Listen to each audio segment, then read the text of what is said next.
नमस्कार, स्वागत है आपका कमोडिटी अगले हफ्ते में, जहां हम आपको कमोडिटी से जुड़े तमाम सवालों के जवाब देंगे। साथ ही कमोडिटी मार्केट में अगले हफ्ते के लिए ट्रेडिंग रणनीति बनाने में हम आपकी मदद भी करेंगे। कमोडिटी मार्केट में बाजार को समझने के साथ साथ रणनीति बनाना भी बेहद जरूरी है। बात चाहे सोने चांदी की हो, बेस मेटल्स की या फिर एग्री कमोडिटी की।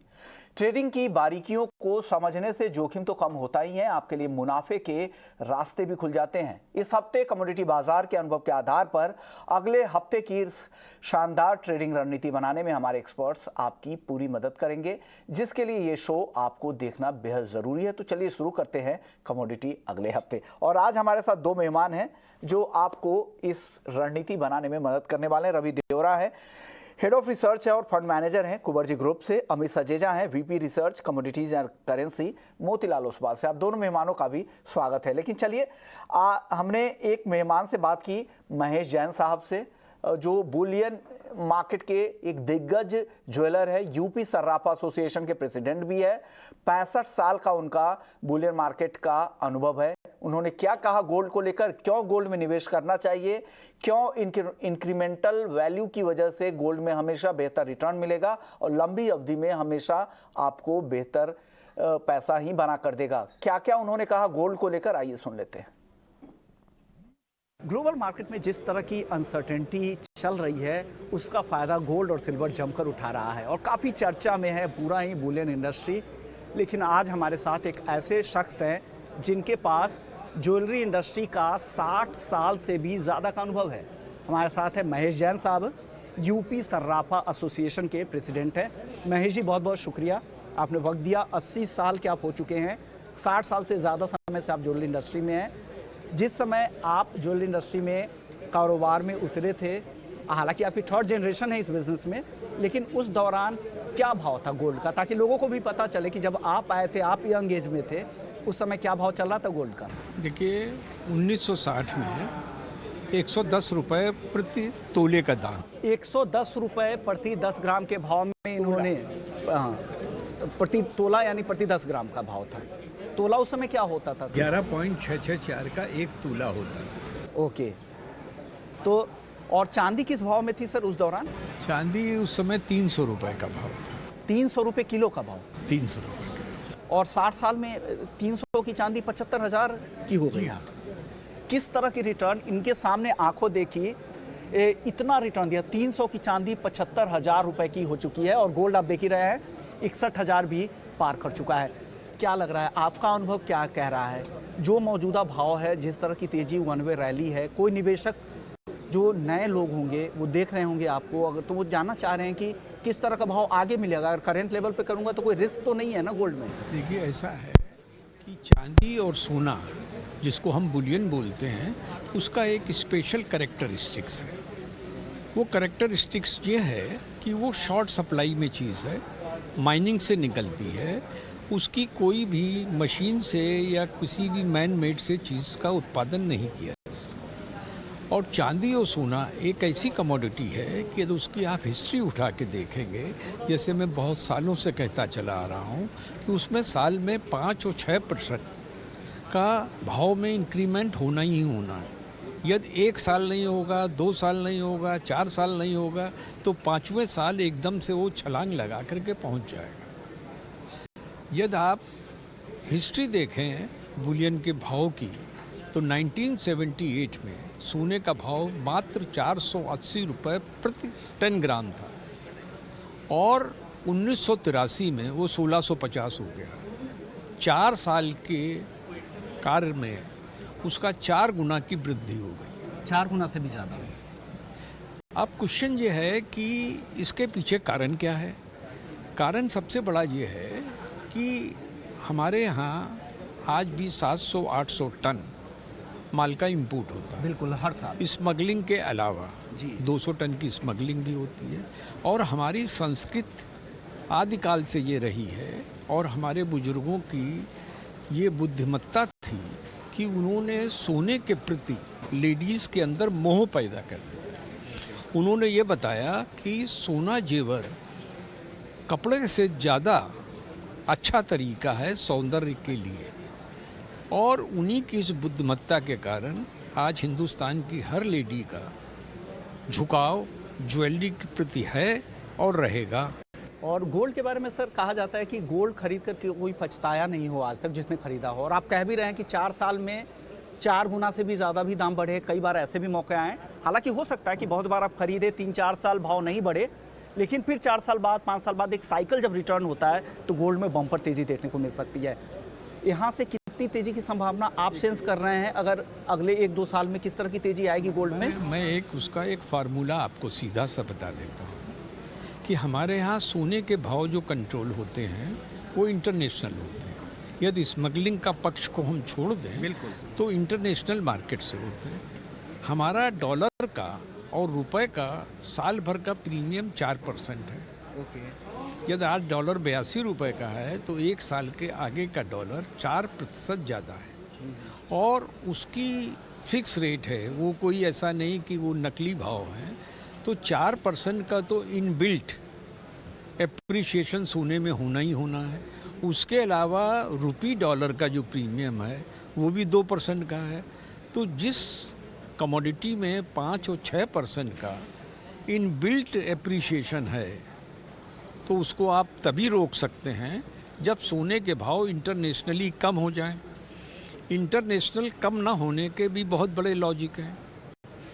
माइनिंग कॉस्ट बढ़ती चली जा रही है। कोयला एक ऐसी कमोडिटी होती है कि आपने कोयला ब्लॉक लिया और पूरा का पूरा इस्तेमाल कर लिया, लेकिन जब आप सोने का माइनिंग करते हैं तो 1 टन में जाके 1 ग्राम सोना निकलता है।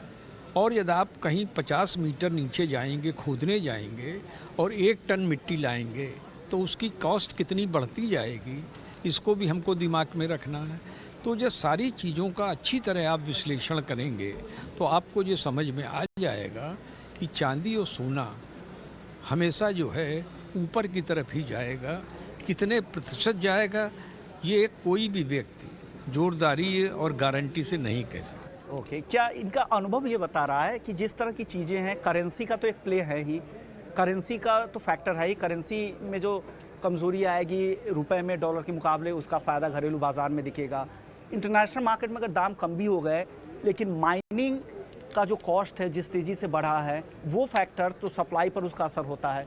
तो ये सारे फैक्टर जब भाव में आते हैं तो डेफिनेटली लंबी अवधि में तेज़ी दिखती है। चांदी को लेकर सर अब अगले 1 साल में लोग बोल रहे हैं 90,000 1 लाख रुपए हो जाएगी घरेलू बाज़ार में। आपका अनुभव चांदी को लेकर क्या कहता है? सर देखिए, ऐसा है, ये किसी भी समय किसी चीज़ में तेज़ी आ रही है तो कोई भी आदमी जो थोड़ा भी समझदार है उसको खिलाफ नहीं बोलना चाहिए। आप ये कह सकते हैं कि तेज़ी रुक जाएगी लेकिन ये कहना कि मद्दी हो जाएगी ये कोई विशेष कारण किससे आप नहीं कह सकते। लेकिन ये बात सही है कि चांदी और सोना बहुत कारणों से जो अभी टेम्परेरी 10 दिन में तेज़ी आई है उसमें बहुत से कारण हैं, इंटरनेशनल फैक्टर्स होते हैं, वो टेम्परेरी है, ये परमानेंट तेज़ी नहीं है। शुक्रिया महेश जी, आपने वक्त निकाला। इस उम्र में भी आप एक्टिव है और बहुत सारे ऐसे अनुभव जो जिसकी चर्चा हम नहीं करते थे वो भी आपने बताया गोल्ड और सिल्वर के निवेशकों के लिए। शुक्रिया सर। चलिए, तो आपने सुना एक दिग्गज ज्वेलर, यूपी सराफा एसोसिएशन के प्रेसिडेंट भी है, 60 साल से ज़्यादा का अनुभव है। वो बता रहे थे कि कैसे गोल्ड के भाव बढ़ रहे हैं। माइनिंग कॉस्ट का तो फ़ायदा मिलता ही है, करेंसी का प्ले यहाँ पर मिलता है जिससे दाम एक इंक्रीमेंटल वैल्यू गोल्ड में लंबी अवधि में मिलेगा। हो सकता है कि कुछ साल ऐसे हो, 2-3 साल गोल्ड में उस तरह की रैली ना दिखे, लेकिन जब वो साइकिल रिटर्न होता है तो गोल्ड फिर से बम्पर रिटर्न देता है। चलिए आगे बढ़ते हैं और हमारे साथ 2 मेहमान भी हैं। रवि देवरा साहब हैं, अमित सजेजा जी है। रवि जी, गोल्ड और सिल्वर दोनों को लेकर अब क्या व्यू बन रहा है? जिस तरह की तेजी आजकल दिख रही है, क्या ये तेजी जब हम अगले हफ्ते में जाएंगे वो तेजी फिर से जारी रहेगी या लग रहा है कि कुछ दिक्कतें रहेंगी?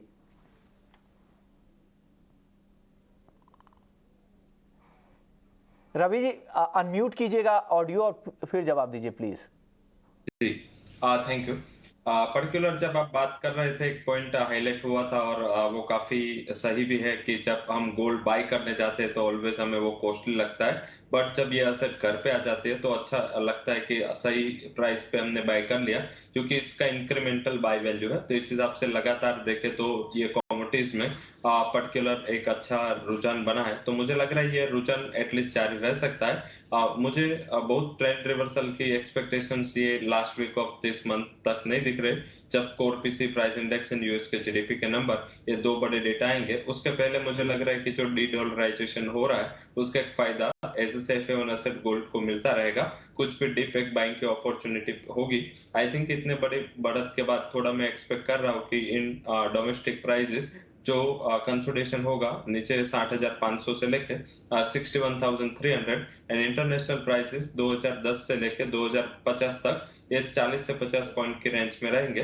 तो यहाँ पे थोड़ा कंसोलिडेशन होगा। हालांकि मुझे लग रहा है कि गोल्ड में 60,800 के करीब मिले एक बार बाइंग का ट्रेड लेना है। 61,300 तक के टारगेट में दे रहा हूँ, 60,620 के स्टॉप लॉस के साथ। तो मुझे लग रहा है कि ये तेजी और जारी रह सकती है और एटलीस्ट शॉर्ट टर्म में ये तेजी जारी रहनी चाहिए। फेड की मीटिंग के बाद कुछ ट्रेंड में बदलाव हो तो एक अलग बात है, अदरवाइज तब तक मुझे लग रहा है कि कोई बड़ी गिरावट की प्रोबेबिलिटी नहीं है। तक बड़ी गिरावट की प्रोबेबिलिटी नहीं लग रही है, तो नीचे हार्ड डिप पे खरीदारी करना है। 60,000 के भाव अगर आपको दिखे तो ट्रेडिंग के लिहाज से पोजिशनली आप अगले हफ्ते के लिए भी खरीद सकते हैं।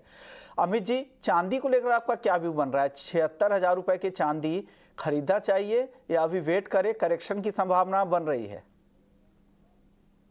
जी नमस्कार विश्वमोहन जी। देखिए, ये डिपेंड करता है कि आपका नजरिया क्या है। आप अगर ट्रेडर हैं तो अब भी जो मोमेंटम है वो तेजी की तरफ बना हुआ है। हमने कल भी देखा कि आंकड़े आने के बाद में काफी उठापटक हुई, लेकिन 75,000 का जो स्तर था कहीं ना कहीं होल्ड कर गया बाजार। आज हम 76,000 के ऊपर ट्रेड कर रहे हैं और ऐसा लगता है कि जो करीबन 78,000 के ऑल टाइम हाईज छुए थे 2 साल पहले, वो इस रैली में चैलेंज हो सकते हैं। तो अगर आप ट्रेडर हैं और 1,500 से 2,000 रुपए की तेजी खेलना चाहते हैं तो अभी एंटर करने का मौका है।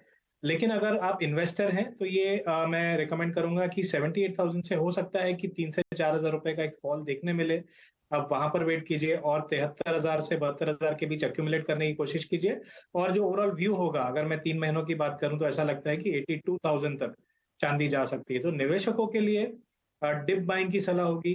जो ट्रेडर है, जो स्टॉप लॉस के साथ खेल सकते हैं, वो 75,000 के नीचे का स्टॉप ले लें और लगभग 78,000 के व्यू के लिए 1 से 2 हफ्ते का व्यू लेकर चल सकते हैं। प्योरली शॉर्ट टर्म यानी इंट्राडे के लिए मैं कहूंगा कि 76,000 पे बाय की जा सकती है, 77,100 के लक्ष्य के लिए, और इस ट्रेड के लिए 75,400 का स्टॉप लॉस होगा। चलिए कुछ सवाल जवाब भी ले लेते हैं। हमारे साथ गोल्ड पर एक सवाल है सुगी श्री का, शामली से उन्होंने सवाल भेजा है। गोल्ड इन्होंने 60,039 रुपए पे शॉर्ट कर रखा है। अमित जी, क्या सलाह है गोल्ड में? क्या शॉर्ट की रणनीति के साथ रहना चाहिए? आप क्या सलाह देंगे इनको? क्योंकि इन्होंने काफी समय से होल्ड किया है, तो एक थोड़ा सा डीपर स्टॉप लॉस 61,300 का लिया जा सकता है। लेकिन अगर उसके ऊपर प्राइसेस निकलती हैं तो मैं एग्जिट करने की सलाह दूंगा, क्योंकि जब तक उसके नीचे तब तक एक प्रोबेबिलिटी है कि इन्हें एक करेक्टिव मूव में 60,300 से 200 तक मिल जाए। वहां पर भी एग्जिट होना है या फिर 61,300 के ऊपर एग्जिट हो सकते हैं। अगले दर्शक हमारे साथ हैं एसके बंसल ग्वालियर से। 262 रुपए में जिंक खरीदा है, क्या करना चाहिए? रवि जी, क्या करे एसके बंसल साहब? डेफिनेटली डॉलर की वीकनेस के बावजूद भी वहां पे देखे तो कंटिन्यूअस प्राइसेस में करेक्शन है। ये कमोडिटीज में जो नेचुरल गैस के साथ आप काफी अच्छा कोरिलेशन बैठ रहा है। जब नेचुरल गैस के प्राइसेस बढ़ रहे थे कमोडिटीज में अच्छा आउट परफॉर्मेंस था, बट अभी नेचुरल गैस के प्राइसेस यूरोप में देखे या कहीं भी देखे जो 800 वाले प्राइसेस है वो 170 के करीब ट्रेड कर रहे हैं। तो जो कॉस्ट का इश्यू था वो शायद अभी एडवांटेज होगा। तो मुझे लग रहा है कि माइनिंग बढ़ेगा, सप्लाई बढ़ेगी, तो और यहाँ से वीकनेस देखने को मिल सकते हैं। आप क्या करें, अभी होल्ड करें 245 के स्टॉप लॉस के साथ। कुछ भी उछाल आता है 252 के करीब तो एक बार आपको लॉस बुक करके एग्जिट हो जाना है। मुझे लग रहा है कि कमोडिटी 232 से 235 तक जा सकते हैं, वहां पे फिर से आप बाय कर सकते हैं। बट अभी लग रहा है कि लेवल पे एक बार 252 के करीब एग्जिट का कॉल ले सकते हैं आप। चलिए अब अगले दर्शक का सवाल ले लेते हैं। अगले दर्शक हमारे साथ हैं मयंक सिंह राजस्थान से। नेचुरल गैस 4 लॉट 280 रुपए पे खरीदा है, अब जानना चाहे कि क्या करें, क्या करना चाहिए अमित जी? देखिए, काफी मुश्किल सिचुएशन है, क्योंकि काफी हद तक तो बहुत बड़ा लॉस हो रहा है। और फिलहाल भी अगर देखा जाए तो 185 186 का एक डेफिनेट बैरियर है, और उसके ऊपर जब तक प्राइसेस नहीं जाती और यदि 163 का जो सपोर्ट है वो टूट जाता है तो प्राइसेस और नीचे गिर सकती हैं 140 से 145 जोन तक के लिए। तो मैं रिकमेंड करूंगा कि 163 के अगर नीचे जाती हैं प्राइजेस, तो कम से कम ऑप्शंस के थ्रू, अगर होल्ड रखना भी चाहते हैं तो ऑप्शन के थ्रू अपना पोजीशन लॉक कर लें, यानी 150 का या 140 का पुट ले लिया जाए 163 के ब्रेक पे, क्योंकि ये ब्रेक होने के बाद काफी रैपिड फॉल, करीबन 10 से 15% का और फॉल देखने मिलेगा। अगले दर्शक हमारे साथ हैं, विशाल हैं सूरत से। कॉपर इन्होंने 774 रुपए 30 पैसे पर एक लॉट शॉर्ट किया है। रवि जी, क्या करना चाहिए? इनको रुकना चाहिए? प्रॉफिट होगा इनको? कम चांसेस है। पर्टिकुलर बेस मेटल्स में थोड़ा वीकनेस है, बट कॉपर है थोड़ा साइनिंग कोमोटे है, क्योंकि सप्लाई की काफी किल्लत है कॉपर में। ओवरऑल ट्रेंड मुझे पॉजिटिव लग रहा है। वैसे भी डॉलर देखे तो उसमें जो नरमी है तो उसका भी एक बेनिफिट कॉपर को मिल रहा है। तो मेरा ये रिकमेंडेशन है कि अगर ये प्राइसेस आपको 780 के भी करीब मिलते हैं तो एक बार एग्जिट कर ले, क्योंकि मुझे लग रहा है कि ये 796 तक के प्राइसेस जाने चाहिए और डाउन साइड ये 776 का एक अहम सपोर्ट है। जब तक इस सपोर्ट के नीचे नहीं जाता, प्राइसेस में कोई बड़ी प्रोबेबिलिटी नीचे जाने की नहीं है। तो मेरा ये रिकमेंडेशन रहेगा कि अगर ये प्राइसेस आपको 780 के करीब मिल जाता है, एक बार लॉस बुक करके पोजीशन से एग्जिट हो जाए, ये बेटर स्ट्रेटेजी हो सकती है। चलिए, अगले दर्शक है पवन है हिसार से। ग्वार और धनिया, ये दोनों पर सवाल जानना चाह रहे हैं। क्या लग रहा है ग्वार को लेकर और धनिया में तेजी आएगी क्या रवि जी? धनिया में थोड़ी प्रोबेबिलिटी कम है, बट मुझे लग रहा है कि वहां पे जो अभी आज के करेक्शन के बाद एक सपोर्ट लेवल के करीब ही ये प्राइसेस ट्रेड कर रहा है। अराउंड 6600 का सपोर्ट है और यही प्राइसेस ट्रेड कर रहा है। तो मुझे लग रहा है थोड़ा गिरावट 6500 तक की मिल जाए तो वहां पे आपको एक बाइंग का ट्रेड लेना है। स्टॉप लॉस आप शॉर्ट टर्म के लिए 6300 का लगाए। अपर साइड मेरा मानना है कि 6900 तक का लेवल देखने को मिल सकता है। तो धनिया में मुझे लग रहा है कि ये जो करेक्शन है, थोड़ा यहाँ से 1% का और करेक्शन आए तो वहां पे आप कॉन्ट्रैक्ट कॉल लेके बाय कर सकते हैं। वही गुआर में मुझे लग रहा है ये प्राइस पे भी बाय किया जा सकता है। उसका ओवरऑल रेंज जो बना है 5500 से लेकर 6000, तो वो ही रेंज में मैं एक्सपेक्ट कर रहा हूँ कि आगे जाके भी ट्रेड होना चाहिए। लेवल स्पेसिफिक 5600 के करीब गुआर में बाय करें। स्टॉप लॉस 5540 का। एंड अपर साइड मेरा मानना है कि एक बार 5800 तक के लेवल दिखने चाहिए। तो दोनों कमोडिटीज में प्रोबेबिलिटी पॉजिटिव साइड बनी हुई है। मुझे लग रहा है कि एक अच्छा शॉर्ट कवरिंग आपको अगले हफ्ते में आता हुआ दिख सकता है। तो ये भी ग्वार और धनिया को लेकर। रवि जी, जीरे पर भी बता दीजिए, जीरे में जिस तरह की रिकॉर्ड तेजी इस हफ्ते दिखी है, क्या ये तेजी अगले हफ्ते भी कंटिन्यू होगी? क्या करना चाहिए यहाँ पर, या मुनाफा वसूली हावी हो जाएगी जीरे में? फंडामेंटल फैक्टर्स है वो पॉजिटिव है और वो फैक्टर इन भी है। तो मुझे लग रहा है कि अभी ज्यादा तेजी की उम्मीद वहां पे नहीं करनी चाहिए। शायद नेक्स्ट वीक जो शॉर्ट कवरिंग का व्यू है तो इस हिसाब से, क्योंकि डिलीवरी कम है साथ में एक्सपायरी भी है, तो मुझे लग रहा है कि थोड़ा बहुत शॉर्ट कवरिंग का प्रभाव होगा और ये एक लास्ट फेज है तेजी का, वो मुझे डेफिनेट लग रहा है। मौसम भी थोड़ा बहुत इंप्रूव हो रहा है। तो मेरे हिसाब से जो बायर है वो अपना पोजीशन प्रॉफिट बुकिंग कर ले या स्टॉप लॉस ट्रेलिंग रखे। मुझे लग रहा है कभी भी यहाँ थोड़ा बहुत प्रॉफिट बुकिंग हावी हो सकता है। फंडामेंटली तेजी है, एक्सपोर्ट ऑर्डर्स अच्छे है, जो पाइपलाइन है लास्ट ईयर की वो खाली थी, बट प्राइसेस भी 3 टाइम्स बढ़ चुके। तो रिस्क रिवॉर्ड मुझे यहाँ पे बाइंग साइड कंफर्टेबल नहीं लग रहा। एटलीस्ट जो बाइंग पोजीशन है वो एटलीस्ट हेज करके चलना चाहिए। ये स्पाइसेस पैक में मुझे लग रहा है कि टर्मरिक एक बाइंग अपॉर्चुनिटी है, वहां पे आप ध्यान दें। टर्मरिक में मुझे यहाँ से अच्छी तेजी दिख रही है। पर्टिकुलर अगर रेनफॉल में कुछ किल्लत रही जून जुलाई में तो एक अच्छी तेजी के लिए टर्मरिक प्रिपेयर है। शॉर्ट टर्म में मुझे लग रहा है टर्मरिक में 7000 तक के लेवल दिखने चाहिए। जब तक ये लेवल नीचे 6700 के नीचे क्लोज नहीं होता, बाइंग पोजीशन लगाए। और अगर 7000 का लेवल ब्रेक होता है तो 7300 तक के लेवल भी वहां पे ओपन हो सकते हैं। अगले दर्शक है अमित है दिल्ली से। क्रूड में क्या करना चाहिए? क्रूड में अगर ऑप्शन में कोई ट्रेड है तो ज्यादा बेहतर है, नहीं तो फ्यूचर्स में भी बता सकते हैं अमित जी। जी, देखिए दोनों में बता देता हूँ। क्रूड के फ्यूचर्स में 6770 के बीच बाय किया जा सकता है। 6700 का एक महत्वपूर्ण सपोर्ट है, उसके नीचे के स्टॉप होंगे करीबन 6670 जो कल के लोज थे लगभग। और अपसाइड में ऐसा लगता है कि एक और राउंड ऑफ रैली पेंडिंग है जो प्राइजेस को 6900 के ऊपर भी लेके जा सकती हैं, करीबन 6920 तक। तो फ्यूचर्स में वो टारगेट लिया जा सकता है। एट द सेम टाइम अगर ऑप्शंस में ट्रेड करना है तो 6800 का कॉल लिया जा सकता है 75 के करीब। डाउनसाइड में जो स्टॉप होगा वो 50 का होगा, 50 का होगा, और अपसाइड में 125 यानी 125 रुपए का एक टारगेट लेके चला जा सकता है। ओके। तो ये भी हुए कच्चे तेल को लेकर। अगले दर्शक है समीर है बुलंद शहर से, क्रूड और एनजी में ऑप्शन का ट्रेड जानना चाह रहे हैं। रवि जी कुछ है क्या आपके पास क्रूड में और एनजी में ऑप्शन का ट्रेड? डेफिनेटली जिस हिसाब से थोड़ा ट्रेंड अभी शॉर्ट कवरिंग का बना हुआ है, बट मुझे लग रहा है कि 6890 के करीब एक रेजिस्टेंस है, तो आप फ्यूचर से ट्रेड लें, उसमें जल्दी से आपको वहां पे मुनाफा मिलेगा। नेचुरल गैस में मुझे लग रहा है कि थोड़ा बहुत प्राइसेस में करेक्शन बना हुआ है, वहां पे 180 के स्ट्राइक का पूरा ऑप्शन आप ये प्राइस पे बाय करें। नीचे 3 पॉइंट का स्टॉप लॉस लगा है। अपर साइड मुझे लग रहा है कि पूरा ऑप्शन में एक बार 35 से 40 पॉइंट तक का लेवल दिखना चाहिए। अगर शॉर्ट टर्म का नजरिया है तो नेक्स्ट मंथ का आप नेचुरल गैस का पुट ऑप्शन लेके चल सकते हैं। मुझे प्राइसेस वाइज एक बार लग रहा है कि 160 से 155 तक के लेवल आपको जल्दी उसमें आते हुए दिख सकते हैं। ओके, अगले दर्शक हमारे साथ नवनीत गुप्ता है जीरापुर से। इनका सवाल है गोल्ड, सिल्वर और क्रूड तीनों ही काउंटर में। अमित जी आपसे जानना चाह रहे हैं कि ट्रेडिंग रणनीति बताएं गोल्ड, सिल्वर और क्रूड तीनों में। जी देखिए, अगर इनका थोड़ा लंबा नजरिया है तो मैं समझता हूँ कि गोल्ड में करीबन 61,300 से 400 तक का एक व्यू लेके चला जा सकता है। चांदी में जैसे मैंने अभी डिस्कस किया था कि 78,000 तक की तेजी होगी, जिसके बाद मुनाफा वसूली हावी हो सकती है। और क्रूड में भी कहीं ना कहीं एक फाइनल लेग एक रैली पेंडिंग है, क्योंकि 5300 से लगातार रैली हमने देखी है। मुझे लगता है कि 6920 से 50 की जोन में प्राइसेस आएंगी। वहां पर जो खरीदारी है वो प्रॉफिट बुक करके निकला जा सकता है।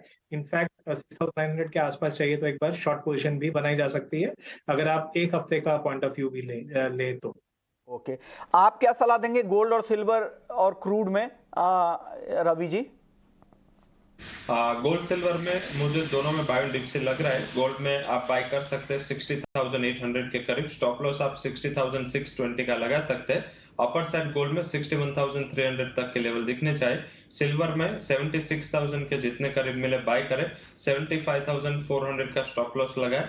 अपर साइड 76,880 तक के लेवल में सिल्वर में एक्सपेक्ट कर रहा हूँ। तो ये दोनों कमोडिटीज में मेरी बाइंग की रिकमेंडेशन रहेगी।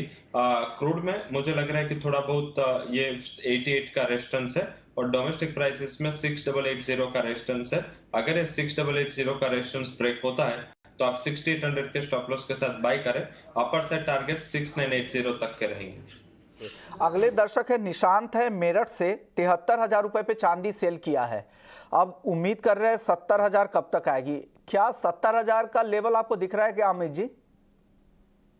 जी नहीं, 70,000 शायद थोड़ा सा डिफिकल्ट हो सकता है, लेकिन जैसे मैंने भी बताया कि प्रीवियस ऑल टाइम हाई जाने के बाद एक करेक्शन का दौर देखने मिल सकता है। 78,000 से 78,500 के बीच से हो सकता है कि 5 से 5,500 रुपए की भी करेक्शन आ जाए, जो काफी स्वाभाविक है, क्योंकि ये रैली जो है 66,000 से नॉन स्टॉप आ रही है।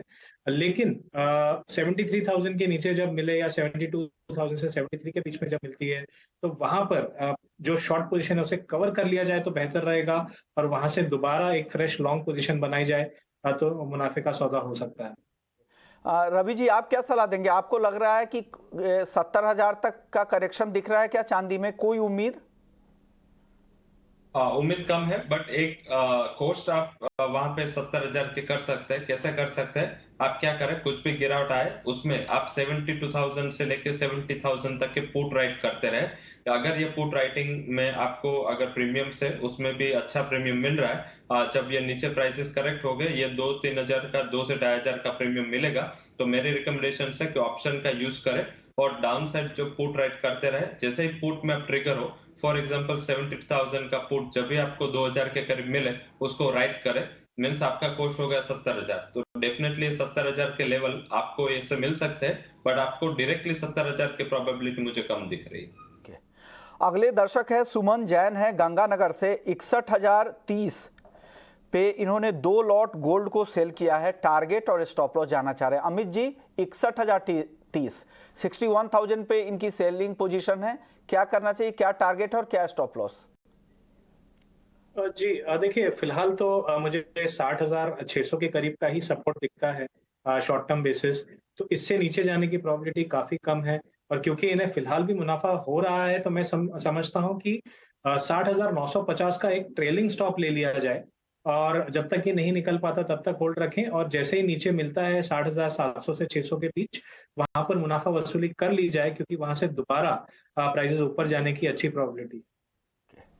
चलिए, आज इतने ही सवालों को शामिल कर पाएंगे। अगले हफ्ते फिर आपसे मिलेंगे और आपके बचे हुए सवालों के जवाब देंगे। शुक्रिया रवि जी आपका, अमित जी आपका, आप लोगों ने वक्त निकाला। कमोडिटी अगले हफ्ते में फिलहाल इतना ही, लेकिन बाकी खबरों के लिए आप बने रहिए ET नाउ स्वदेश के साथ। नमस्कार।